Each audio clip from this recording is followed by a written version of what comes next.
Hindu WhatsApp ഗ്രൂപ്പുമായി ബന്ധപ്പെട്ട വിവാദത്തിൽ ഗുരുതര ആരോപണങ്ങൾ ഒഴിവാക്കി സർക്കാരിന്റെ ചാർജ് മെമ്മോ. ഗ്രൂപ്പ് ഉണ്ടാക്കിയ ഗോപാലകൃഷ്ണനെതിരായ ഗുരുതര കാര്യങ്ങൾ ഒഴിവാക്കി. ഗോപാലകൃഷ്ണൻ പോലീസിൽ വ്യാജ പരാതി നൽകിയത് ചാർജ് മെമ്മോയിലില്ല. വിവരങ്ങളുമായി തിരുവനന്തപുരത്ത് നിന്ന് അഞ്ജു ജയപ്രകാശ് ചേരുന്നുണ്ട്. അഞ്ജു, വലിയ വിവാദമായ വളരെയധികം ചർച്ച ചെയ്യപ്പെട്ട വിഷയമാണിതിൽ. ഗോപാലകൃഷ്ണനെ സംരക്ഷിക്കുന്ന രീതിയിലാണോ ചാർജ് മെമ്മോ? അതെ, അതായത് ഈ ഹിന്ദു വാട്സപ്പ് ഗ്രൂപ്പുമായി ബന്ധപ്പെട്ട വ്യവസായ വകുപ്പ് ഡയറക്ടർ ഗോപാലകൃഷ്ണനെതിരെ ഉള്ള ഗുരുതര ആരോപണങ്ങൾ അതൊക്കെ ഒഴിവാക്കിക്കൊണ്ടുള്ള ഒരു ചാർജ് മെമ്മോ അതാണ് നമുക്കിപ്പോൾ കാണാൻ പറ്റുന്നത്. ഗ്രൂപ്പ് ഉണ്ടാക്കിയ ഗോപാലകൃഷ്ണനെതിരെ ഗുരുതരമായ കാര്യങ്ങളൊക്കെ സർക്കാർ ഒഴിവാക്കിയിട്ടുണ്ടെന്ന് കൃത്യമായി കാണാൻ പറ്റും. ഒപ്പം തന്നെ ഈ പോലീസിൽ വ്യാജ പരാതി നൽകിയത് ചാർജ് മെമ്മോയിൽ പറഞ്ഞിട്ടുമില്ല. ആകെ പറയുന്ന ഒരു കാര്യം അതായത് ഈ വിഭാഗീയത, അതായത് IASകാർക്കിടയിൽ വിഭാഗീയത ഉണ്ടാക്കാൻ ശ്രമിച്ചു എന്ന് മാത്രമാണ് ഈ മെമ്മോയിൽ പറയുന്നത്.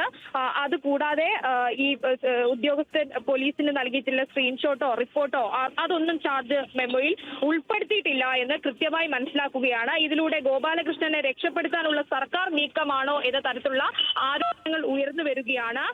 എന്തായാലും ഈ നിലവിൽ ഇപ്പോൾ ഏകദേശം ആ സംഭവവുമായി ബന്ധപ്പെട്ട ഈ ഹിന്ദു മല്ലു ഗ്രൂപ്പിന് പിന്നാലെ തന്നെ മുസ്ലിം ഗ്രൂപ്പ് കൂടി ഉണ്ടാക്കിയിട്ടുണ്ടായിരുന്നു. ആ സമയത്ത് ഫോൺ ഹാക്ക് ചെയ്ത് ആരോ 11 വാട്സപ്പ് ഗ്രൂപ്പുകൾ ഒറ്റയടിക്ക് ഉണ്ടാക്കിയെന്നായിരുന്നു ഗോപാലകൃഷ്ണന്റെ വാദം. എന്നാൽ അത് പൂർണ്ണമായിട്ട് തള്ളുന്ന തരത്തിലുള്ള റിപ്പോർട്ടുകളൊക്കെ പുറത്തു വന്നിട്ടുണ്ടായിരുന്നു.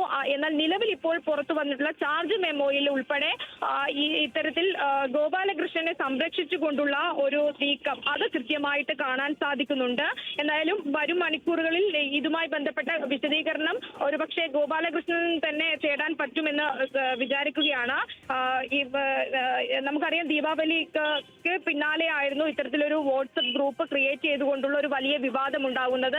അത് പിന്നീട് വലിയ തരത്തിൽ പ്രതിപക്ഷം ഉൾപ്പെടെ വലിയ ആരോപണങ്ങൾ ഉന്നയിച്ചിട്ടുണ്ടായിരുന്നു. ആ ആരോപണങ്ങൾക്കൊക്കെ കൂടുതൽ ബലം നൽകുന്ന തരത്തിലാണ് ഇപ്പോൾ ചാർജ് മെമ്മോയിലുള്ള കാര്യങ്ങളൊക്കെ പുറത്തു വന്നിരിക്കുന്നത്.